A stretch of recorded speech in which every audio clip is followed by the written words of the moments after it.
रूहान खुराना को मारने के बाद अरमान गुस्से में था और उसे खुद को रिलैक्स करना था। खुद को रिलैक्स करने के लिए अरमान राणा मेंशन पहुंचा, जहां उसने कृषा को जानवी के साथ भेजा था। वहां आने पर अरमान को पता चला कृषा स्पा गई हुई है। अरमान कृषा को स्पा से ले आया था। खुद को शांत करने के लिए अरमान कृषा के क्लोज जाना चाहता था, लेकिन कृषा उसके लिए तैयार नहीं थी। उसने अरमान को काफी रूखे तरीके से मना कर दिया तो गुस्सा होकर वो बाथरूम में चला गया। कृषा इस तरह अरमान को नाराज नहीं करना चाहती थी। वो जल्दी से उठकर बाथरूम के दरवाजे के पास आई। उसे अंदर से शावर की आवाज आ रही थी। अरमान खुद के गुस्से को शांत करने के लिए नहा रहा था। अरमान को मनाने के लिए कृषा ने बाहर से कहा, आई एम सॉरी अरमान, मैं तुम्हें हर्ट नहीं करना चाहती थी। Please listen to me. Armaan ने अंदर से कोई जवाब नहीं दिया। कृषा की आंखें नम होने लगी। उसने दरवाजे के हैंडल को घुमाया तो दरवाजा खुल गया। अरमान नहा रहा था और इस वक्त उसने कुछ नहीं पहना था। उसका चेहरा दीवार की तरफ था। अरमान को इस तरह देखकर कृषा ने अपनी नजरें घुमा ली। अरमान की आंखें बंद थी। उसने आंखें खोली तो वो गुस्से से लाल हो गई। अरमान ने दीवार पर हाथ टिकाया और कृषा की तरफ देखे बिना कहा, चली जाओ कृष, न तुम मुझे इस तरह देखने की हिम्मत रखती हो और न ही मैं तुम्हें इस वक्त देखना चाहता हूँ।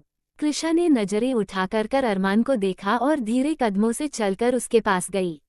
कृषा अरमान के पास आए और जाकर उसे पीछे से हग कर लिया। उसकी आंखें बंद थी। दोनों पानी के नीचे भीग रहे थे। अरमान ने सर्द आवाज में कहा, ये तुम पहले भी कर सकती थी कृष। मुझे खुद को रिलैक्स करना था, लेकिन तुमने मुझे और गुस्सा दिला दिया। I am sorry, I promise आगे से नहीं होगा। प्लीज नाराज मत हो, कृषा ने जवाब दिया। अरमान ने कृषा का हाथ पकड़कर उसे अपनी तरफ खींच लिया। अरमान ने इस वक्त कुछ नहीं पहना था। उसके इतना करीब आने पर कृषा के दिल की धड़कनें बढ़ने लगी। कृषा ने अपनी आंखें बंद की। अरमान के हाथ उसकी बॉडी पर मूव हो रहे थे। कृषा ने बंद आंखों से कहा, मत करो अरमान, डोंट सेड्यूस मी। कहकर कृषा अरमान से दूर जाने लगी। तभी अरमान ने उसे पकड़कर उठा लिया था। कृषा के पैर अरमान के दोनों तरफ थे और अब वो दोनों एक दूसरे को किस कर रहे थे। अरमान की आंखों में इस वक्त सिर्फ और सिर्फ गुस्सा था, इसलिए वो कृषा को काफी रफली किस कर रहा था। कृषा को किस करते हुए अरमान उसे बेडरूम में ले आया। उसके कपड़े गीले थे, लेकिन अरमान ने उसे उसी हाल में बेड पर लेटा दिया और खुद उसके ऊपर आ गया। शुरुआत एक किस से हुई और फिर वही हुआ जो अरमान चाहता था। उनके कमरे में कृषा की सिसकियों की आवाजें आ रही थी। लगभग 2 घंटे बाद अरमान ने कृषा को छोड़ा। वो अरमान की बाहों में थी और गहरी सांसें ले रही थी। कृषा ने सिर उठाकर अरमान की तरफ तिरछी निगाहों से देखते हुए कहा, मेरे पैरों में दर्द हो रहा है अरमान। हाँ तो किसने कहा था मुझे मनाने आओ? अरमान ने आइज रोल करके कहा। फिर अरमान उठा और टॉवल लपेटा।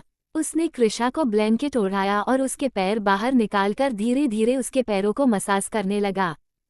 कैसा लग रहा है कृष? अरमान ने मसाज करते हुए पूछा। कृषा ने नजरें झुकाकर जवाब में कहा, अच्छा लग रहा है पर अजीब भी। इसकी जरूरत नहीं थी अरमान, तुम रहने दो, मुझे अब ठीक लग रहा है। कहकर कृषा उठने लगी। कृषा ने उसकी बात पर हामी भरी। अरमान का गुस्सा अब पूरी तरह शांत हो चुका था। वो कृषा को छोड़कर बाहर आया और उसकी ग्रूमिंग के लिए एक टीम बुलाई। कृषा को बिजी करने के बाद अरमान पार्टी की तैयारी में लग गया था। उसने पार्टी का थीम जानबूझकर एमरल्ड ग्रीन रखा था ताकि वो सबसे अलग ब्लैक पहन सके। आखिर ब्लैक उसका फेवरेट कलर था, जो उसकी पर्सनैलिटी को काफी अच्छे से जस्टिफाई कर पाता था। शाम के लगभग 9 बजे बज रहे थे जब अरमान की पार्टी शुरू हुई थी। ये पार्टी मुंबई की भीड़ से अलग अरमान के फार्म हाउस पर थी, जहां पर लगभग दुनिया के सभी माफियाज मौजूद थे। जो मौजूद नहीं थे उन्होंने अपने खास आदमियों को भेजा था। ये पार्टी इसलिए खास थी क्योंकि आज उन्हें उनका नया किंग मिल गया था। हर किसी को अरमान और कृषा के पार्टी में आने का इंतजार था। वही उनसे अलग अरमान और कृषा अपने विला में तैयार हो रहे थे। अरमान ने as usual black custom designer suit पहना था, तो वही उससे ट्विनिंग करते हुए कृषा ने ब्लैक कलर का गाउन पहना हुआ था, जिसके राइट साइड लंबा स्लिट था। उसका गाउन शोल्डरलेस था और वो ड्रेस उसे काफी क्लासी लुक दे रही थी। कृषा ने अपने बालों को स्ट्रेट करके स्लीक हेयर स्टाइल में सेट कर रखा था। ड्रेस से मैच करते हुए उसने अपने हाथ में ब्रांडेड ब्लैक क्लच ले रखा था। उसके अलावा उसने कोई ज्वेलरी नहीं पहनी थी। कृषा को साथ लेने के बाद अरमान पार्टी के लिए निकल चुका था। वो दोनों गाड़ी में एक साथ थे जबकि मलिक गाड़ी ड्राइव कर रहा था। उसने गाड़ी के बीच में पार्टीशन लगा रखा था। अरमान ने कृषा की तरफ देखा। वो हमेशा की तरह काफी खूबसूरत लग रही थी। ऊपर से उसने अरमान का फेवरेट कलर ब्लैक पहना था। अरमान ने कृषा को खींचकर अपने करीब कर लिया। उसने उसे अपनी गोद में बैठाते हुए कहा, आज पूरी दुनिया की निगाहें मुझ पर होगी लेकिन मेरी नजरें तुमसे हटी नहीं रही है। क्या ख्याल है, पार्टी में जाना रहने दे? बिल्कुल नहीं, मुझे भी माफिया लोगों की पार्टी अटेंड करनी है। मैं भी तो देखूं उनकी पार्टी कैसे होने वाली है, कृषा ने मासूमियत से कहा। जिस पर अरमान ने मुस्कुरा कर कहा, तुम्हें पार्टी एंजॉय नहीं करनी है। वहाँ खाने के बजाय अलग अलग तरीके की ड्रिंक्स के तुम्हें ज़्यादा ऑप्शन मिलेंगे। सो गलती से भी ड्रिंक मत करना। मैं पूरी रात बिजी रहने वाला हूँ तो तुम्हारा हैंगओवर मुझसे नहीं झेला जाएगा। कृषा ने मुस्कुराकर उसकी बात पर हामी भरी। वो दोनों कुछ ही देर में पार्टी वेन्यू पर पहुंच चुके थे। वहां उनके ही आने का इंतजार हो रहा था। अरमान कृषा के साथ अपने फार्म हाउस पर पहुंच चुका था। वहां की सिक्योरिटी काफी टाइट थी। वैसे तो वहां पुलिस या किसी भी चीज का उन्हें खतरा नहीं था क्योंकि उनकी हर जगह पहुंच थी। अरमान कृषा के साथ रेड कार्पेट पर चलते हुए अंदर गया। हर किसी की नजरें उन दोनों पर टिकी हुई थी, खास करके आदित्य सिंघानिया और अर्जुन की। कृषा को अर्जुन के साथ देखते ही आदित्य सिंघानिया ने दबी आवाज में अर्जुन से कहा, इस पार्टी के खत्म होने तक मुझे कृषा हमारे साथ चाहिए। मैं तुम्हें यहाँ इसलिए लेकर आया हूँ ताकि तुम मेरा साथ दो। उनकी बात सुनकर अर्जुन ने चिढ़ते हुए कहा, ठीक है समझ गया हूँ, मुझे क्या करना है। कल से एक ही बात की रट लगा रखी है। ऐसे सबके सामने इस तरह मुझसे बात मत कीजिए वरना सबको शक हो जाएगा। अमृता उन दोनों से दूर जानवी के पास खड़ी थी। उसके हाथ में ड्रिंक का गिलास था। वो जानवी से बात जरूर कर रही थी लेकिन उसकी नज़रें मिस्टर सिंघानिया और अर्जुन पर ही थी।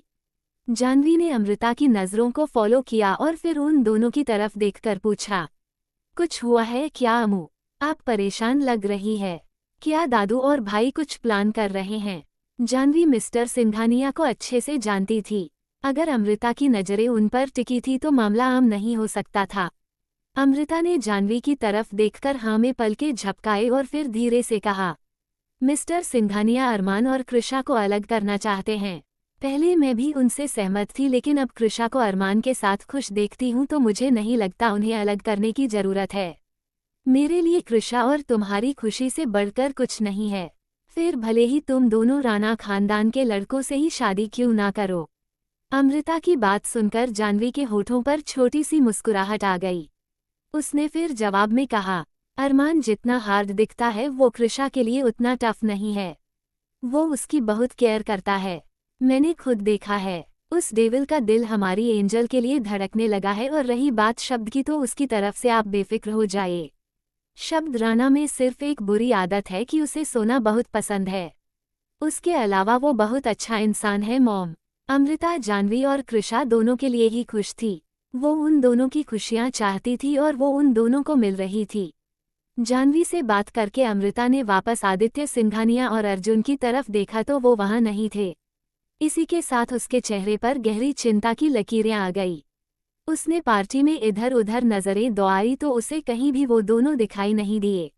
अमृता समझ चुकी थी कि अब वो दोनों एक्शन मोड में आ गए हैं। अरमान आज ऑफिशियली माफिया किंग की पोजीशन संभालने जा रहा था। इस खुशी में उसने एक पार्टी रखी थी। ये पार्टी काफी बड़ी थी और अरमान के फार्म हाउस पर हो रही थी। पार्टी में सभी माफिया से जुड़े हुए लोग मौजूद थे। अगर कोई नहीं भी आ पाया था तो उसने अपने किसी खास को उस पार्टी में भेजा था। पार्टी में आदित्य सिंघानिया और अर्जुन कुछ बड़ा करने की फिराक में थे इसलिए अमृता ने उन पर नज़र जमा रखी थी। उन पर नज़रें रखते हुए अमृता कुछ देर के लिए जानवी से बात करने लगी। उतनी ही देर में वो उसकी आंखों से ओझल हो गए। वही अरमान पार्टी के सेंटर में खड़ा था। उसके साथ में कृषा थी और आसपास पूरी राणा फैमिली। हर कोई अरमान के लिए काफी खुश था। अरमान ने माइक हाथ में लिया और अनाउंसमेंट करते हुए कहा, आपका नया माफिया किंग आपके सामने है। मुझे ज्यादा कुछ प्रूफ करने की जरूरत नहीं है। पेपर्स मैंने पहले ही दिखा दिए थे। माफिया प्रिंसेस मेरी वाइफ है तो मुझे नहीं लगता कि यहाँ किसी को मुझे कोई भी तरह का सबूत देने की जरूरत है। आज से माफिया वर्ल्ड में अरमान राणा का राज होगा और उसी के बनाए कानून यहाँ पर चलेंगे। अगली मीटिंग तक आप सबको नए रूल्स के बारे में पता चल जाएगा और अगर किसी ने भी उसे तोड़ने की कोशिश की तो वो जानते हैं कि इस डेविल को दूसरों को टॉर्चर करने में कितना मजा आता है। बोलते हुए उसकी फेस पर एविल स्माइल थी। उसके बाद आदित्य सिंघानिया आगे आए और उन्होंने कुछ पेपर्स अरमान को सौंप दिए। ये इस बात की निशानी थी कि उन्होंने भी अपनी लेगेसी अरमान को दे दी है। अब से माफिया किंग की पोजीशन वही संभालने वाला था।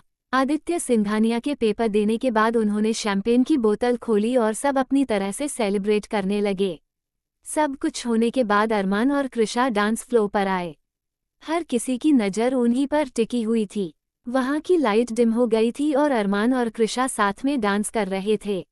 अरमान ने कृषा को कमर से पकड़कर अपने करीब खींच लिया। डांस करते हुए अरमान और कृषा का नोज एक दूसरे से टच हो रहा था। दोनों एक दूसरे के बिल्कुल करीब थे। हंसता रहता हूँ तुझसे मिलकर क्यों, आजकल बदले बदले हैं मेरे तेवर क्यों, आजकल आंखें मेरी हर जगह ढूंढे तुझे बेवजह, ये मैं हूँ या कोई और है मेरी तरह। डांस करते हुए अरमान ने कृषा को कमर से थोड़ा ऊपर उठाकर घूमने लगा। कैसे हुआ तू इतना जरूरी कैसे हुआ, कैसे हुआ तू इतना जरूरी कैसे हुआ।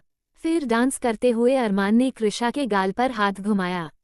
मैं बारिश की बोली समझता नहीं था, हवाओं से मैं यूं उलझता नहीं था, है सीने में दिल भी।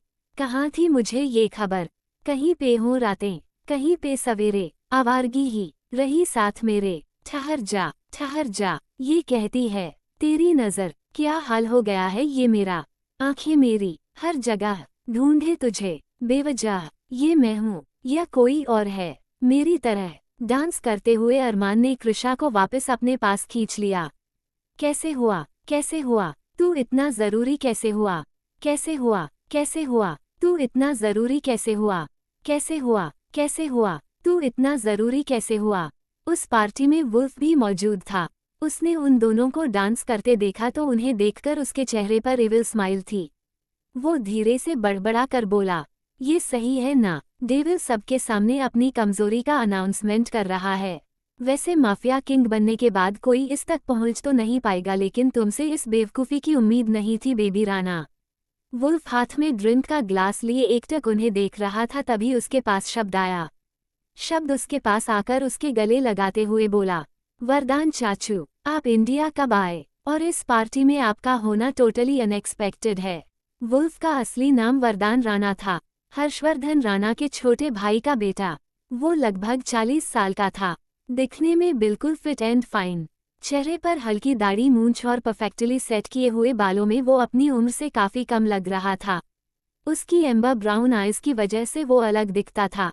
वरदान राणा शब्द से अलग हुआ और फिर सिर हिलाकर कहा, हमारी फैमिली के बच्चे ने इतनी बड़ी पोजीशन हासिल की है तो मेरा तो इस पार्टी में आना बनता था। आप तो अरमान को बचपन से जानते हैं, उसे किसी चीज को हासिल करना होता है तो वो किसी भी कीमत पर उसे पाकर रहता है। शब्द ने मुस्कुरा कर कहा, जिस पर वुल्फ ने हामी भारी। हाँ, हमारा बेबी राणा है ही ऐसा, बचपन से फॉक्स्ड, वरदान ने मुस्कुराकर जवाब दिया। डांस खत्म हो जाने के बाद अरमान और कृषा भीड़ से अलग एक साथ थे। कृषा के हाथ में ड्रिंक का गिलास था जो अरमान ने ही दिया था। अरमान ने कृषा के गिलास से अपना गिलास हल्का सा टच करके चीयर्स किया और फिर कहा, आज का सेलिब्रेशन तुम्हारे नाम। उसकी बात सुनकर कृषा मुस्कुराए और अरमान के करीब आकर उसके गाल पर हल्का सा किस किया। कृषा की ड्रिंक का गिलास खाली हो गया था तो उसने अरमान की तरफ देखकर प्लीडिंग वे में कहा, I want one more, please मना मत करना। बोलते हुए कृषा के कदम अचानक लड़खड़ा गए तो अरमान ने उसे जल्दी से पकड़ा। अचानक ही कृषा को चक्कर आ गया था। उसने अरमान से धीरे से कहा, आई एम सॉरी, वो मुझे अजीब सा फील हुआ और सब कुछ घूमने लगा। सुबह से कुछ नहीं खाया है, इस वजह से ऐसा हो रहा होगा। तुम अभी के अभी घर जा रही हो, अरमान ने कृषा की तरफ देखकर सख्त आवाज में कहा। फिर उसने अपने ड्राइवर को कॉल करके बुलाया और कृषा को वहां से अपने विला के लिए भेज दिया। फिलहाल के लिए कृषा के लिए उससे सुरक्षित जगह और कोई नहीं थी। कृषा की गाड़ी के आगे पीछे सिक्योरिटी गार्ड्स से भरी हुई गाड़ी थी और उसकी गाड़ी में भी एक गार्ड मौजूद था। अरमान वहां से नहीं जा सकता था और ना ही कृषा को यहां पर रख सकता था, इसलिए उसने उसे वहां से भेज दिया। अरमान कृषा को खुद से दूर भेज तो रहा था, लेकिन ये उसकी जिंदगी की पहली सबसे बड़ी गलती होने वाली थी। इस बात का अंदाजा उसे अभी नहीं था। आदित्य सिंघानिया और अर्जुन को जिस मौके की तलाश थी वो उन्हें मिल चुका था। अरमान के फार्म हाउस पर उसके माफिया किंग बनने की पार्टी चल रही थी। पार्टी के बीच कृषा को अजीब महसूस होने लगा और वो आराम करना चाहती थी, इसलिए अरमान ने उसे अपने भरोसेमंद सिक्योरिटी गार्ड्स के साथ अपने विला पर भेज दिया था। कृषा बहुत ज्यादा थकी हुई थी, इसलिए वो गाड़ी में आते ही सो गई। फार्म हाउस मुंबई से काफी दूर सुनसान एरिया में बना हुआ था। कृषा की गाड़ी के आगे पीछे 2 गाड़ियां और थी जिनमें सिक्योरिटी गार्ड्स थे। वो लोग कुछ आगे ही पहुंचे होंगे कि अचानक से सबसे पहले वाली गाड़ी एक झटके में रुकी। पहली गाड़ी के रुकते ही कृषा की गाड़ी का सिक्योरिटी गार्ड नीचे उतरा और उस गाड़ी की तरफ बढ़ने लगा। कृषा की गाड़ी के सिक्योरिटी गार्ड को देखते ही आगे वाली गाड़ी के सभी गार्ड्स उतर गए। उन्होंने चेक किया तो उनके रास्ते में काफी सारे तीखे पत्थर बिछाए हुए थे जिससे गाड़ी का टायर पंचर हो जाए। सिक्योरिटी गार्ड में इधर उधर देखते हुए कहा, यहाँ इतनी सारी तैयारियां की गई है तो आगे भी बहुत कुछ होने वाला है। हमें सर को इन्फॉर्म कर देना चाहिए। वो बिजी है, हमें उन्हें डिस्टर्ब नहीं करना चाहिए। मुझे दूसरा रास्ता पता है, वहां से चलते हैं। दूसरे गार्ड ने कहा। बाकी सबने भी उसकी बात पर सहमति जताई, लेकिन कृषा के साथ जो गार्ड बैठा था उसने दूसरे रास्ते से जाने से मना कर दिया। उसने कहा, वो रास्ता काफी संकरा है, वहां पर अगर हमला हुआ तो हमारे पास बचने का ऑप्शन नहीं होगा। हो सकता है किसी ने पूरे प्लान के साथ सब कुछ किया होगा ताकि हम दूसरा रास्ता ले। मुझे कुछ ठीक नहीं लग रहा, हमें यू-टर्न ले लेना चाहिए। उसकी बात भी सही थी, वो इस तरह किसी भी चीज को नजरअंदाज नहीं कर सकते थे। उसकी बात पर सहमति जताते हुए दूसरे गार्ड ने कहा, ठीक है, हम यू-टर्न ले लेते हैं। फिर ऐसा करो, तुम हमारी गाड़ी में शिफ्ट हो जाओ, इसको एक बार के लिए यही छोड़ देते हैं। और कृषा की गाड़ी वाले सिक्योरिटी गार्ड ने कहा। वो बोल रहा था, उसकी बात पूरी भी नहीं हुई थी कि किसी ने उसको गोली मार दी थी। उस गार्ड के गोली लगते ही बाकी लोग चौकन्ने हो गए। सब कृषा की गाड़ी को घेर कर खड़े हो गए। वहीं कृषा अभी भी नींद में थी। जिसने भी गोली चलाई थी उसने साइलेंसर यूज किया था, इसलिए गोली चलने की आवाज नहीं आई। सभी गार्ड्स कृषा की गाड़ी को घेर कर खड़े हो गए और एक दूसरे की तरफ देखकर खुद को तैयार किया। उन्होंने अपनी अपनी गन निकाल ली थी और जवाबी हमले के लिए पूरी तरह तैयार थे। वो सब अपनी पोजीशन लेकर खड़े हुए थे कि अचानक कुछ लोग चेहरे पर मास्क लगाकर बाहर निकल कर आए थे और उन्होंने मशीन गन से अंधाधुंध फायरिंग करनी शुरू कर दी थी। अरमान के सभी गार्ड्स को संभालने का मौका भी नहीं मिला। अगले ही पल उनकी लाश वहां पर गिरी बिछी हुई थी। उन्हें मारने के बाद इनमें से एक ने अपना ब्लूटूथ ऑन किया और कॉल पर किसी के साथ कनेक्ट हुआ। उसने कहा, काम हो गया है, मैडम को लेकर कहाँ आना है? मैं तुम्हें लोकेशन भेजता हूँ, वहां पहुंच जाओ। मैं थोड़ी ही देर में वहां आता हूँ। रास्ता लंबा है तो कोशिश करना कि उसे होश न आए। सामने से आदित्य सिंघानिया की आवाज आई। ये उन्हीं का प्लान था। आदित्य सिंघानिया पार्टी में वापस आ गए थे और अमृता उन पर नजरें बनाई हुई थी। जैसे ही आदित्य वहां से जाने लगे, अमृता उनके पीछे आ गई। आदित्य अच्छे से जानते थे कि अमृता अरमान और कृषा को अलग करने के खिलाफ है, फिर भी उन्होंने अमृता को अपने साथ आने से नहीं रोका। उन्होंने अर्जुन को वहीं छोड़ दिया ताकि वो अरमान पर नजर रख सके। आदित्य ने निकलने से पहले अर्जुन को इशारा किया और फिर अमृता के साथ वहां से चले गए। अर्जुन को अरमान का ध्यान भटकाना था, इसलिए वो उसके पास गया। अर्जुन के पास आते ही अरमान ने सार्कास्टिक वे में सिर हिलाकर कहा, यहाँ क्या कर रहे हो तुम? लगता है बाकियों की तरह तुमने भी एक्सेप्ट कर लिया है कि तुम्हारी बहन अब पूरी तरह मेरी हो चुकी है। हाँ, कुछ ऐसा ही समझ लो, अर्जुन ने जवाब दिया। वैसे भी उसे अनजान बनने का दिखावा करना था और वो बखूबी कर रहा था। अर्जुन ने आगे कहा, मेरी बहन का ध्यान रखना, वो बहुत इमोशनल है, तुम्हारे जितनी मेंटली स्ट्रांग भी नहीं होगी और ना ही फिजिकली, तो उसे हट मत करना। उसने अपनी लाइफ में काफी कुछ झेला है, पहले मॉम डैड का जाना और फिर उनके जाने का सदमा। I hope you will understand. Arjun काफी शांति से अरमान को समझा रहा था। वो उसकी बातें गौर से सुन रहा था। अरमान ने उसकी बात का कोई जवाब नहीं दिया और वहां से चला गया। बार काउंटर पर आते ही अरमान ने मलिक को कॉल पर कनेक्ट करते हुए कहा, अर्जुन सिंघानिया कुछ ज्यादा ही ज्ञान झाड़ रहा है। वो ऐसा नहीं है। वो आज रात पार्टी से बाहर नहीं निकलना चाहिए और सभी गार्ड्स से अपडेट लो कि क्रिश घर पर सही सलामत पहुंच गई है ना। मलिक ने उसकी बात पर हामी भरी और कॉल को कट कर दिया। वो अर्जुन पर नजर बनाए हुए था, साथ ही अपने गार्ड्स के साथ कांटेक्ट करने की कोशिश कर रहा था। सबके मर जाने की वजह से वो उनसे कांटेक्ट नहीं कर पा रहा था और ये बात उसे परेशान कर रही थी। रात के 3 बजे बज रहे थे, इसलिए पार्टी लगभग खत्म हो चुकी थी और ज्यादातर मेहमान जा चुके थे। फिर भी बचे कुचे लोगों के बीच मलिक अरमान को ये सब बताकर परेशान नहीं करना चाहता था।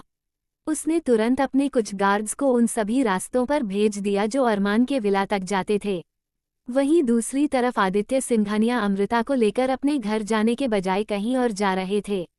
ये बात अमृता को परेशान कर रही थी। अमृता ने आदित्य सिंघानिया की तरफ देखकर पूछा, हम कहाँ जा रहे हैं? हमें तो इस वक्त घर पर होना चाहिए।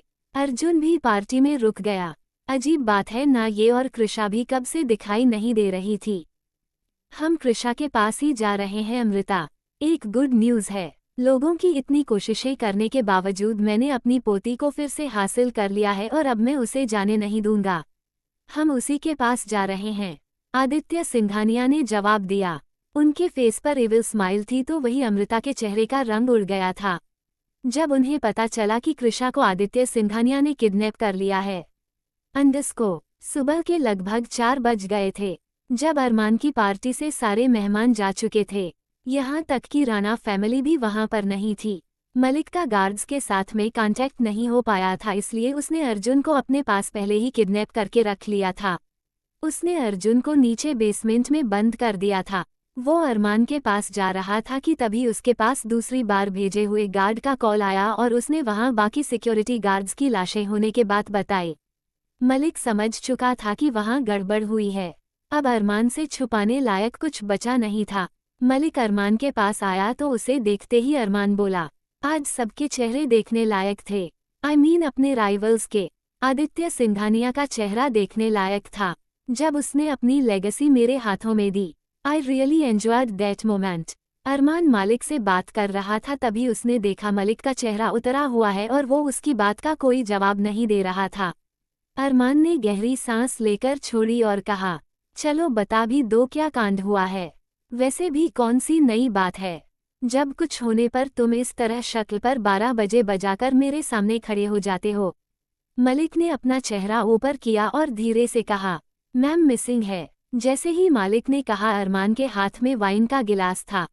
वो छुटकर नीचे गिर गया। कुछ देर तक उसने कुछ रिएक्ट नहीं किया। ऐसा लग रहा था जैसे उसे कोई बड़ा झटका लगा हो। कृषा के मिसिंग होने की खबर सुनकर अरमान की हालत ऐसी हो गई थी जैसे किसी ने उससे उसकी सांसें छीन ली हो। कृषा को अरमान ने बीच पार्टी में रेस्ट करने के लिए अपने विला में भेजा था। हालांकि उसने सिक्योरिटी का पूरा ध्यान रखा था, फिर भी आदित्य सिंघानिया ने पहले से ही पूरी तैयारी कर रखी थी। उसने कृषा को किडनैप कर लिया था। पार्टी खत्म होने तक मलिक को ये बात पता चल चुकी थी। उसने जब अरमान को बताया तो कुछ देर तक अरमान ने कुछ रिएक्ट नहीं किया। बाद में गुस्से में अरमान ने मलिक की कॉलर पकड़ ली। अरमान मलिक पर जोर से चिल्लाते हुए बोला, what do you mean ma'am नहीं मिल रही है और क्यों नहीं मिल रही है? जब मैंने उसके साथ खुद के गार्ड्स भेजे थे, वो हर एक तरीके से अच्छे से ट्रेंड थे। मलिक ने नज़र उठाकर अरमान की तरफ देखा और धीरे से कहा, इसमें आदित्य सिंघानिया का हाथ हो सकता है। वो पूरी पार्टी में अजीब बर्ताव कर रहा था। अचानक ही वो वहां से निकल गया और अर्जुन सिंघानिया को यहाँ पीछे ध्यान रखने के लिए छोड़कर गया था। मुझे थोड़ा शक हुआ था तो मैंने अर्जुन को किडनैप कर दिया। उनकी जान को खतरा नहीं है, आप यकीन मानिए। अरमान को मलिक की बात सुनकर हैरानी हो रही थी। वो सिर हिलाकर बोला, जान को खतरा माय फुट, और तुम्हें शक हुआ था तो तुमने मुझे पहले क्यों नहीं बताया? इस वक्त मैं इतना जानता हूँ कि वो मेरे पास नहीं है और उसकी वजह आदित्य सिंघानिया है और कहीं ना कहीं तुम भी। अर्जुन सिंघानिया कहाँ है? मुझे अभी इसी वक्त उससे बात करनी है। मलिक ने अरमान की बात पर हामी भरी और उसे नीचे बेसमेंट में लेकर गया। अर्जुन ने कृषा को तो अरमान के चंगुल से निकाल दिया था, लेकिन वो खुद वहां फंस गया था। मलिक ने उसे बांध रखा था। अरमान का चेहरा गुस्से से लाल हो गया था और उसे इस तरह देखकर अर्जुन समझ गया था कि उसे कृषा के गायब होने की खबर मिल चुकी है। अरमान के चेहरे को देखकर अर्जुन हंसते हुए बोला, अपनी जीत के नशे में इतने चूर हो गए कि अपनी सबसे कीमती चीज को खुले में छोड़ दिया। एग्जीबिशन में चोरों का खास ख्याल रखा जाता है। अब देखो ना, कृषा तुमसे दूर हो गई। देखा जाए तो वो अब बिल्कुल सही जगह पहुंच चुकी है, अपने घर। अर्जुन की बात खत्म ही हुई थी कि अरमान ने उसके गाल पर कसकर तमाचा मारा। वो उस पर जोर से चिल्लाते हुए बोला, मैं तुम्हारी जिंदगी जहन्नुम बना दूंगा अर्जुन सिंघानिया। आई स्वेयर तुमने अभी इस डेविल का असली चेहरा नहीं देखा है। अर्जुन पर अरमान की बातों का कोई असर नहीं हुआ। वो माफिया की दुनिया में नहीं रहा था तो वहां के टॉर्चर से अभी तक अनजान था। वो बेफिक्र होकर वहां पर बैठा था और एक चांटे से उसका कुछ नहीं होने वाला था। अरमान ने उसी वक्त आदित्य सिंघानिया को कॉल लगाया। अरमान का कॉल देखकर आदित्य सिंघानिया भी समझ चुके थे कि अरमान ने क्यों कॉल किया होगा। उन्होंने तुरंत अरमान का कॉल रिसीव किया और फोन स्पीकर पर करके कहा, लगता है खुशखबरी मिल गई है। हमारे नए किंग को सुना है उनकी क्वीन मिसिंग है और ये बात माफिया में फैल गई तो क्या इज्जत रह जाएगी आपकी मिस्टर राणा। मुझे क्रिश चाहिए आदित्य सिंघानिया, अरमान ने सीधे सीधे कहा। आदित्य सिंघानिया ने तिरछा मुस्कुराते हुए जवाब में कहा, जाओ, मैं नहीं देता। वो कोई चीज थोड़ी ना है अरमान राणा, जो तुमने मांग ली और मैंने तुम्हें दे दी। अब तुम कुछ नहीं कर सकते। तुम्हें तुम्हारी नई पोजीशन मुबारक हो। काम पर ध्यान देना, इसी बहाने मन बेचैन नहीं रहेगा। आदित्य सिंघानिया अपनी बात कहकर कॉल रखने को हुए तभी अरमान सख्त आवाज में बोला, और अर्जुन सिंघानिया का क्या? तुम कृष को कुछ नहीं करोगे, पर तुम मुझे अच्छे से जानते हो कि मैं इसकी जान भी ले सकता हूँ। लेकिन जान लेने में वो मजा कहाँ जो तड़पाने में आता है। बोलते हुए अरमान अर्जुन के पास गया और उसके बाल पकड़कर जोर से खींचे। अर्जुन की चीख निकल गई। आदित्य सिंघानिया समझ चुके थे कि अर्जुन अरमान के पास फंस चुका है। आदित्य सिंघानिया कुछ पल के लिए चुप हो गए। इस बीच अमृता जल्दी से बोली, तुम कुछ नहीं करोगे? ओके, कृषा यहाँ बिल्कुल ठीक है और हम उसे तुम्हारे पास वापस भेज देंगे। उसी में तुम्हारी भलाई है।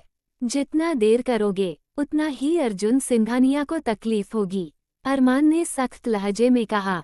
आदित्य और अमृता कहीं अरमान की बातों में न आ जाए, ये सोचकर अर्जुन जोर से चिल्लाया, दादू आप मेरी चिंता मत कीजिए, मैं देख लूंगा। प्लीज आप कृषा को कुछ भी करके इसके पास मत आने दीजिएगा। अर्जुन आगे कुछ कहा तो उससे पहले अरमान ने कॉल कट कर दिया। उसके बीच में बोलने की वजह से अरमान को बहुत गुस्सा आ रहा था। वो अर्जुन की तरफ बढ़ा और उसका चेहरा जोर से दबाते हुए कहा, ठीक है तो फिर देख लेना, कृष को अपने पास कैसे लेकर आना है। ये मुझे अच्छे से पता है। आज नहीं तो कल मैं उसे ढूंढ लूंगा, पर तुम अपनी सजा के लिए तैयार रहना Arjun Singhania. Welcome to devil सहेल, न तुम्हें जीने दूंगा और न मरने। उसके बाद अरमान ने मलिक की तरफ देखकर कहा, इसके बैठने के लिए स्पेशल इंतजाम करो। खाना तो दूर, पीने के लिए पानी की एक बूंद भी नहीं मिलनी चाहिए। बाकी क्या करना है मैं खुद देख लूंगा। मलिक ने उसकी बात पर हामी भरी। उसने इस वक्त काफी सारी बर्फ की बड़ी बड़ी सीलियां मंगाई और उस पर अर्जुन के कपड़े निकालकर उसको बांध दिया था। ये टॉर्चर अर्जुन के लिए काफी मुश्किल रहने वाला था। उसकी सजा को बढ़ाने के लिए अरमान ने उस रूम का टेम्परेचर लो करवा दिया था ताकि ठंड के मारे अर्जुन की हालत खराब हो जाए। उसके आसपास बहुत से गार्ड्स तैनात थे जो अर्जुन को बेहोश नहीं होने दे रहे थे। वहीं अमृता और आदित्य सिंघानिया को अरमान से बात किए हुए 1 घंटे हो चुके थे। आदित्य सिंघानिया ने अभी कोई फैसला नहीं लिया था। वो अरमान के कॉल के बाद से ही चुप थे। एक लंबी चुप्पी के बाद अमृता ने पूछा, तो क्या सोचा है आपने? कृषा को वो काफी अच्छे से रखता है, लेकिन अर्जुन के साथ ऐसा नहीं करेगा।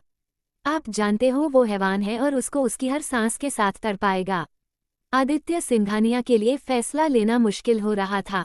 भले ही अर्जुन उनका सगा पोता ना हो, लेकिन वो उससे बहुत प्यार करते थे।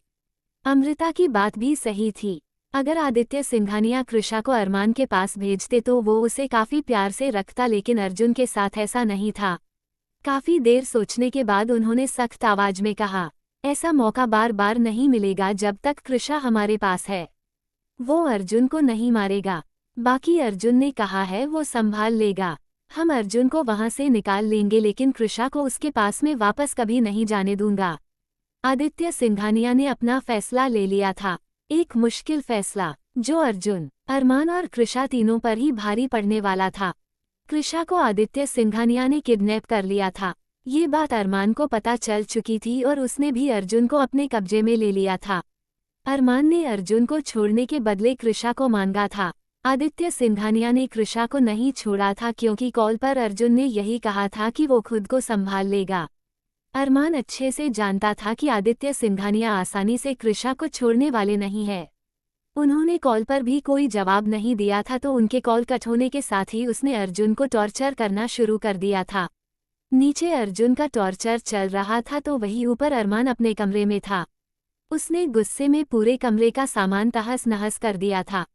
अरमान को इस वक्त बहुत गुस्सा आ रहा था और वो जोर से चिल्लाकर बोला, मैं इतनी बड़ी बेवकूफ़ी कैसे कर सकता हूँ।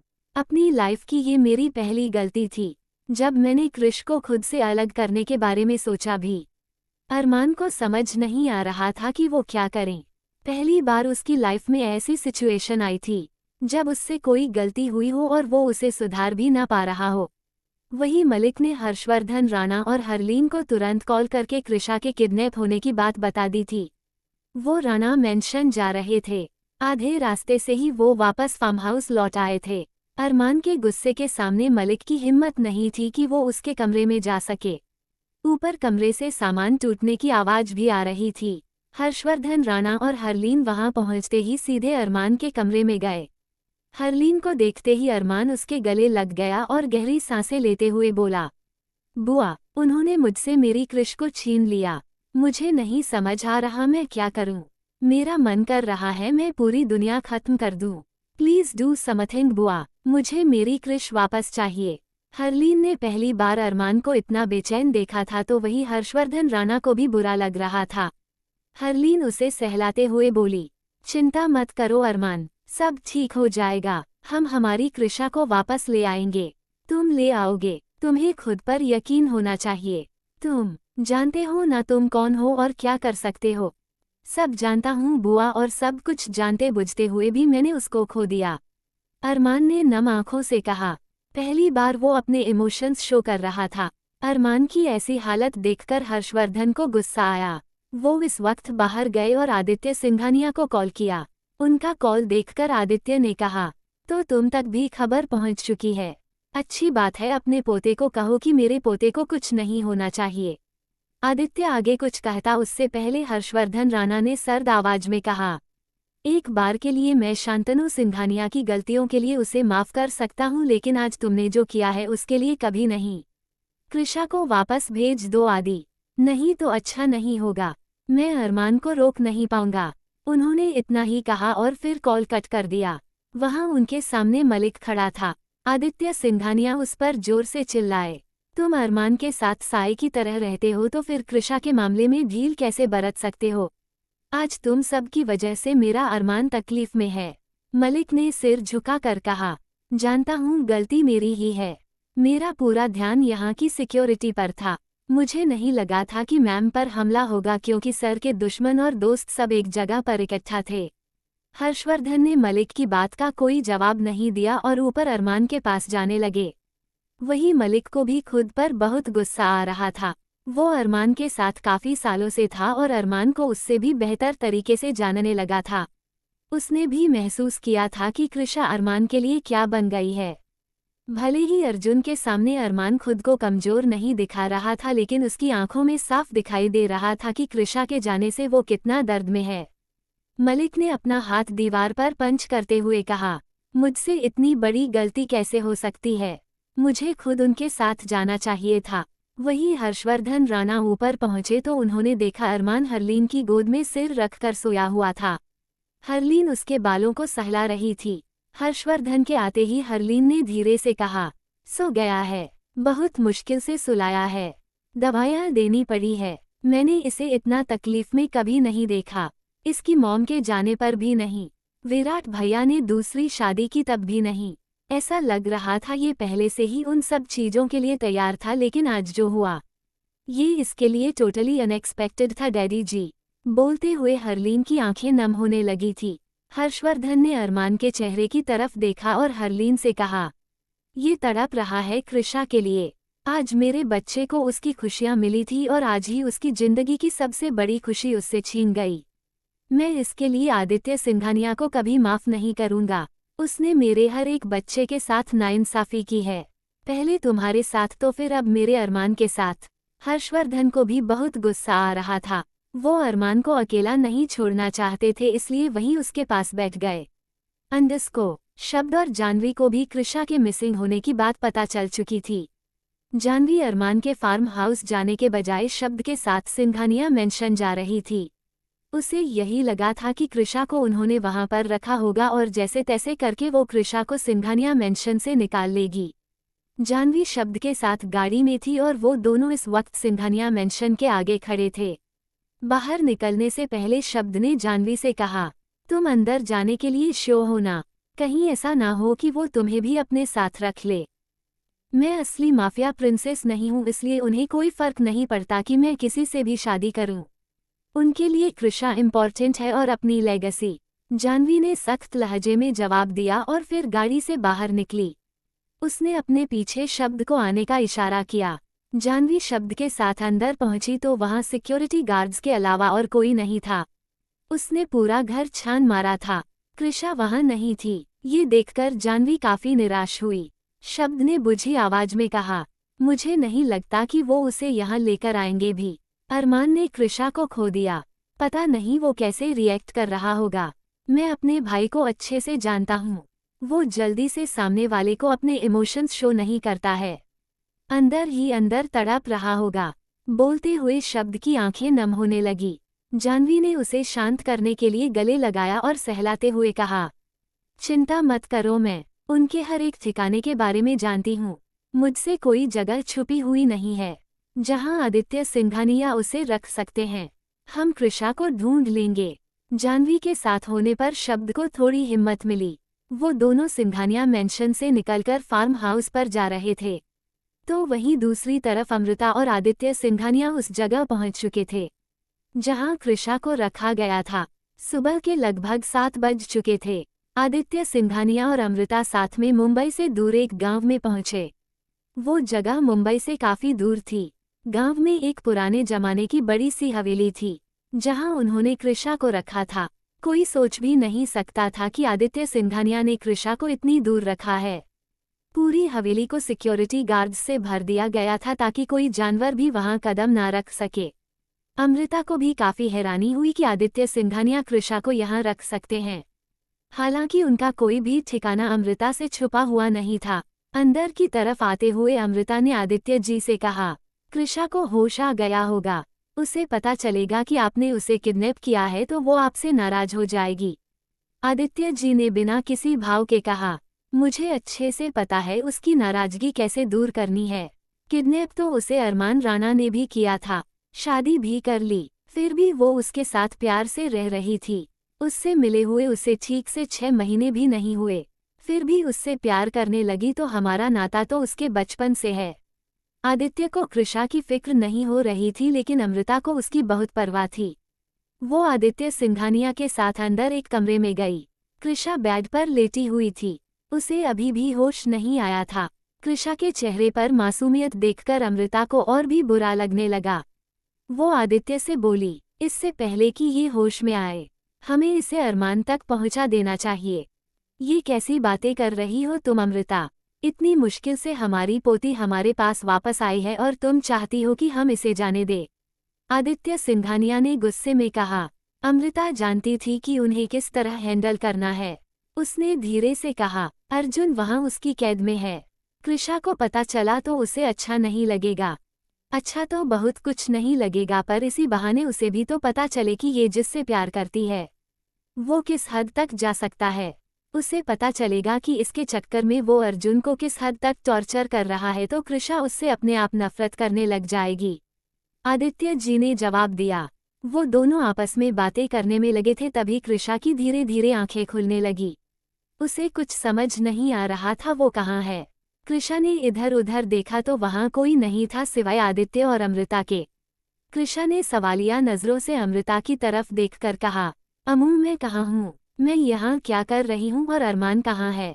उसने उठते ही सबसे पहले अरमान के बारे में पूछा और उठकर बाहर दरवाजे की तरफ जाने लगी। तभी आदित्य सिंघानिया ने उसका हाथ पकड़ा और उसे अपने पास खींच लिया।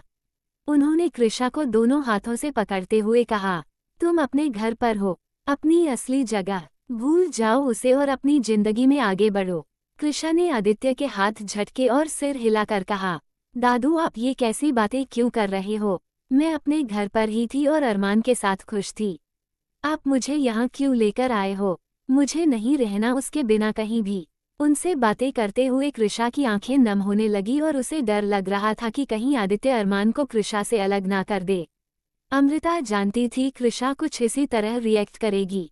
उसने आदित्य सिंघानिया की तरफ देखकर सख्त लहजे में कहा, अभी भी टाइम है, इससे पहले कि कुछ गलत हो जाए।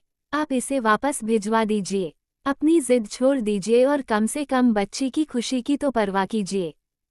सही कहा तुमने, ये बच्ची ही तो है और इसे कुछ पता नहीं है, आदित्य जी ने जवाब दिया और फिर कृषा की तरफ देखकर सख्त लहजे में बोले, आज के बाद मुझे तुम्हारे मुंह से अरमान का नाम नहीं सुनाई देना चाहिए। हम कुछ ही देर में यहाँ से निकल रहे हैं। तुम अब से हमारे साथ हमारे घर पर ही रहोगी। कृषा गुस्से में जोर से चिल्लाई, मुझे नहीं रहना है आपके साथ। आप बहुत बुरे हो। आपने मुझे मेरे अरमान से अलग कर दिया। मुझे मेरे अरमान के पास जाना है। आपने मुझे किडनैप किया दादू। आप मेरे साथ ऐसा कैसे कर सकते हो। आदित्य जानते थे कि कृषा को गुस्से से तो बिल्कुल नहीं समझाया जा सकता था। उन्होंने उसे गले लगाया और प्यार से सहलाते हुए कहा, बेटा हम तुम्हारी खुशी ही चाहते हैं। तुम्हें अब समझ नहीं आ रहा था, धीरे धीरे सब समझ आ जाएगा। उसे सिर्फ उस पोजीशन से प्यार था जो उसे मिल गई। पोजीशन मिलते ही उसने तुम्हें भुला दिया। आज से पहले उसने तुम्हें अकेले इस तरह किसी के साथ भेजा था। उसका फार्म हाउस इतना बड़ा है, रेस्ट करने के लिए तुम्हें किसी भी कमरे में भेज सकता था, लेकिन उसने तुम्हें अपने घर पर भेजा और ये उसी की लापरवाही का नतीजा है कि तुम आज हमारे पास वापस पहुंच गई हो। आदित्य जी कृषा को अरमान के खिलाफ भड़का रहे थे। उनकी बातों का कृषा पर कोई फर्क नहीं पड़ा। वो आदित्य सिंघानिया से दूर हो गई और उसने रोते हुए कहा, मैं जानती हूँ वो कैसा है। मुझसे बहुत प्यार करता है, मेरी केयर करता है। दादू आपकी बातों से मैं उसके खिलाफ नहीं हो जाऊंगी। मुझे सब दिखाई दे रहा है कि आपने क्या किया है। इस वक्त अरमान भी उतनी ही तकलीफ में होगा जितनी तकलीफ में मैं हूँ। कृषा की बातें सुनकर आदित्य को गुस्सा आ गया। वो जोर से चिल्लाकर बोले, वो कोई तकलीफ में नहीं है। तुम जानती भी हो उसने तुम्हारे भाई को किडनैप कर लिया है और अब उसे टॉर्चर कर रहा है। फिर भी आप मुझे उसके पास नहीं भेज रहे हो। आपको तो ना मेरी परवाह है और ना ही भाई की। कृषा ने रोते हुए कहा। वो कमरे से बाहर जाना चाहती थी, लेकिन बाहर खड़े सिक्योरिटी गार्ड्स ने उसे जाने नहीं दिया तो कृषा वापस अंदर आ गई। अंदर आते ही वो आदित्य और अमृता से बोली, मुझे आपसे नफरत होने लगी है। प्लीज मेरी नज़रों से दूर चले जाइए। आप मेरे कुछ नहीं लगते हो। आप मेरी खुशियों को छीनने वाले हो, मेरे अरमान को तकलीफ देने वाले। कृषा बोल रही थी और बोलते बोलते उसकी आवाज़ धीमी होने लगी। अगले ही पल वो बेहोश होकर जमीन पर पड़ी थी और अमृता इससे बहुत ज्यादा घबरा गई। आदित्य सिंघानिया कृषा के पास आने लगे तो अमृता उन पर जोर से चिल्लाकर बोली, प्लीज मिस्टर सिंघानिया, आप कृषा की परवाह करने का दिखावा मत कीजिए। वो बच्ची नहीं रही है और समझती है कि आप क्या करने की कोशिश कर रहे हैं। अमृता को लगा उसकी बातें सुनकर तो आदित्य का दिल पिघल जाएगा। आदित्य ने सख्त लहजे में कहा, जिसको जो समझना है समझने दो, मुझे फर्क नहीं पड़ता। मेरे बेटे की इकलौती निशानी है ये लड़की और इसे मैं अपने दुश्मनों के घर नहीं भेज सकता। पहले ही इसके चक्कर में अर्जुन को मैंने उसकी मनमानी करने दी, अब इसकी और नहीं चलेगी। आदित्य जी ने जवाब दिया और वहां से बाहर चले गए। उनके इरादे देखकर साफ था कि इस बार वो पिघलने वाले नहीं हैं और कृषा को अरमान के पास बिल्कुल नहीं भेजेंगे। कृषा को मिस्टर आदित्य सिंघानिया मुंबई से दूर किसी गांव की हवेली में लेकर आए थे। उन्होंने कृषा को वहां हॉस्टेज बनाकर रखा था। कृषा को होश आ गया था और उसे पता चल गया था कि आदित्य जी ने उसे किडनैप कर लिया है। उसने आदित्य और अमृता से वापस अरमान के पास जाने की जिद की, लेकिन आदित्य ने उसकी एक नहीं सुनी। उन्होंने सख्त शब्दों में अपना फैसला सुना दिया था कि कृषा को अब उनके साथ ही रहना पड़ेगा। आदित्य जी के फैसले को सुनने के बाद कृषा बेहोश हो गई थी। उसकी खराब हालत देखकर भी आदित्य का दिल नहीं पसीजा। अमृता ने गार्ड की मदद से कृषा को बेड पर लेटाया। आदित्य जी बाहर थे जबकि अमृता कृषा के पास थी। उनके जाने के बाद अमृता ने कृषा के माथे पर हाथ रखकर देखा तो उसे बुखार था। उसने गुस्से में धीरे से कहा, पता नहीं मिस्टर सिंघानिया अपनी जिद छोड़ क्यों नहीं देते। वो अच्छे से जानते हैं कि कृषा पर मेंटल प्रेशर पड़ता है तो उसकी तबीयत खराब होने लगती है। कभी कभी सोचती हूँ कि आज कृतिका जिंदा होती तो शायद कृषा की जिंदगी बहुत अलग होती। मेरी बहन यहाँ नहीं है तो क्या हुआ, मैं उसका फर्ज निभाऊंगी और कृषा को उसकी खुशियाँ देकर रहूंगी। कृषा की मदद करने के लिए अमृता ने अपना मोबाइल निकाला और वो अरमान को कॉल करने जा ही रही थी कि मिस्टर सिंघानिया वहां पर आ गए। उनके साथ में एक डॉक्टर थे। डॉक्टर ने कृषा का चेकअप किया और फिर आदित्य की तरफ देखकर कहा, बीपी काफी लो है इनका, लगता है इन्होंने काफी देर से कुछ खाया नहीं है। स्ट्रेस में भी लग रही है। मैं ड्रिप चढ़ा सकता हूँ लेकिन ये बेहोश है तो सही नहीं रहेगा। उसकी कोई जरूरत नहीं है, कुछ ही देर में हम यहाँ से निकल रहे हैं, आदित्य ने सख्त शब्दों में कहा और डॉक्टर को बाहर जाने का इशारा किया। डॉक्टर के जाते ही अमृता ने हैरानी से पूछा, हम कहाँ के लिए निकल रहे हैं? आप इस तरह कृषा की बेहोशी में उसे कहीं भी लेकर नहीं जा सकते। ले जाने का प्लान तो पहले का ही था लेकिन ये बेहोश हो गई तो अच्छा है। रास्ते में ज्यादा सवाल नहीं पूछेगी, आदित्य ने जवाब दिया। फिर उन्होंने अमृता के हाथ में पकड़े मोबाइल की तरफ देखकर कहा, अरमान को लोकेशन बताने की गलती मत करना अमृता, वरना इसका अंजाम जानवी भुगतेगी। आदित्य जी अमृता को जानवी का नाम लेकर ब्लैकमेल कर रहे थे। अमृता ने अपना मोबाइल बंद कर लिया और फिर रिक्वेस्टिंग वे में कहा, आप क्यों दोनों बच्चियों की जिंदगी बर्बाद करने पर तुले हैं? पहले तो बोलते रहते थे कि मेरे लिए दोनों बच्चियों एक जैसी हैं और अब इन्हीं दोनों का सहारा लेकर इनकी जिंदगी बर्बाद कर रहे हैं। बोलते हुए अमृता की आंखें नम होने लगी। आज उसे पहली बार इस बात का अफसोस हो रहा था कि वो माफिया की दुनिया में है। आदित्य जी ने अमृता की नम आंखों को देखकर कहा, अमृता ये इमोशनल होने का टाइम नहीं है। मैं जानवी को शब्द से दूर नहीं करना चाहता क्योंकि शब्द राणा एक अच्छा इंसान है। बाकी अरमान और कृषा एक दूसरे के लिए ठीक नहीं है। ऐसा प्यार बस कुछ सालों तक ही चलते हैं। हो क्या गया है तुम्हें अमृता? अरमान ने कृषा से शादी इसलिए की थी ताकि वो माफिया किंग बन जाए। हर्षवर्धन राणा को जानती हो ना? तुम्हारी बहन की वजह से हरलीन के साथ बहुत नाइंसाफी हुई थी। अरमान को उसकी पोजीशन मिल गई है तो अब उसे कृषा की कोई जरूरत नहीं है और वो कृषा के साथ वही करेगा जो सालों पहले हरलीन के साथ हुआ था। कृषा की इसमें कोई गलती नहीं थी लेकिन उसके बाप से गलती हुई थी। क्या चाहती हो तुम? मेरी बच्ची की भी वही हालत हो जाए जो सालों पहले हरलीन की हुई थी। आदित्य सिंघानिया ने बिल्कुल सही दाव खेला था। अमृता सोचकर ही घबरा गई थी। उसने ना में सिर हिलाकर कहा, नहीं, उसके साथ ऐसा नहीं हो सकता। हरलीन स्ट्रांग थी, उसने खुद को संभाल लिया, पर कृषा, वो तो छोटा सा सदमा भी नहीं झेल पाती। बोलते हुए उसने कृषा के मासूम चेहरे की तरफ देखा। अमृता उनकी बातों में आ गई थी। आदित्य के फेस पर एविल स्माइल थी। उन्होंने उसी लहजे में कहा, कुछ भी हो जाए लेकिन आदित्य सिंघानिया अपनी पोती को कभी उस हाल में नहीं आने देगा, चाहे उसके लिए मुझे कृषा को ही तकलीफ क्यों ना देनी पड़े। कुछ ही देर में चोपर यहाँ आता ही होगा, हमें यहाँ से निकलना होगा। लेकिन हम जहाँ कहाँ रहे हैं? अमृता ने हैरानी से पूछा। हम अपने किसी भी पुराने ठिकाने पर नहीं जा सकते क्योंकि जानवी उन सब के बारे में जानती हैं। मैंने एक नई जगह खरीदी है, हम दोनों वहाँ नहीं रहेंगे। वहाँ सिर्फ कृषा रहेगी और हमारे गार्ड्स। वहाँ उसकी ट्रेनिंग होगी जैसे माफिया में की जाती है। कृषा को अपनी पोजीशन संभालने के साथ खुद को स्ट्रांग करना होगा। आदित्य जी ने अपना फैसला सुनाया और वो कमरे से बाहर चले गए। उन्होंने कृषा को ट्रेनिंग देने का डिसीजन लिया था और माफिया ट्रेनिंग आसान नहीं होती थी। उसके लिए अकेले रहना पड़ता था, हर एक मुसीबत के लिए खुद को तैयार करना पड़ता था जो कभी भी उन पर आ सकती थी। अमृता कृषा के पास बैठी हुई थी। कुछ ही देर में वो वहां से निकलने वाले थे। पहले अमृता जहां अरमान को कांटेक्ट करके सब बताने का सोच रही थी, वहीं अब वो कृषा पर निगरानी रख रही थी। वहीं दूसरी तरफ इन सब से बेखबर अरमान दवाया के नशे से सोया हुआ था। सुबह के 10 बजे के करीब अचानक उसकी नींद टूटी और वो हड़बड़ा कर उठा। अरमान ने इधर उधर देखा तो उसका पूरा कमरा साफ था। रात को जो भी हुआ था वो अरमान को याद आया। अरमान ने अपना सिर पकड़कर कहा, कृष मिसिंग है और मैं यहाँ बेखबर होकर सो रहा हूँ।